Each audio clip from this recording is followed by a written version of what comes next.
बिस्मिल्लाहिर्रहमानिर्रहीम। अस्सलाम वालेकुम। किस लड़के को दामाद मत बनाएं। नंबर 1, आजकल अच्छे रिश्तों के लिए लड़के मिलना उतना ही नायाब हो गया है जितना इमरान खान के दौरे हुकूमत में हुकूमत की कामयाबी यानी कि सस्ता पेट्रोल। जब भी किसी लड़के को देखने जाएं तो बग़ैर किसी वजह से रिश्ते से हरगिज़ इनकार ना करें, मगर उसमें अगर ये बातें देखें तो हरगिज़ रिश्ता ना करें।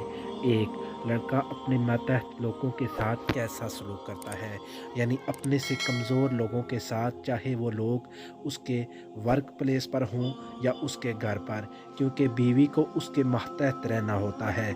बीवी शोहर से कमज़ोर होती है, लिहाजा ये बात ही तयन करेगी कि वो शादी के बाद आपकी बेटी के साथ कैसा रवैया रखेगा। नंबर 2, ये मत देखें कि वो कितने लाख कमा रहा है, बल्कि ये देखें कि क्या वो रिज़्क़ हलाल कमा रहा है। नंबर 3, इस बात पर ज़रूर नज़रसानी करें कि लड़का कंजूस तो नहीं, वरना वो शादी के बाद इस्तात होने के बावजूद भी आपकी बेटी की ज़रूरियात पूरी नहीं करेगा। इसके बाद भी करोड़ों ऐसी बातें हैं जो आपको देखनी है, क्योंकि ये रिश्ता सिर्फ़ रिश्ता नहीं होता, दो ख़ानदानों के दरमियान भी एक बहुत मज़बूत रिश्ते की हैसियत इख्तियार कर लेता है। वीडियो अच्छी लगे शेयर कीजिएगा।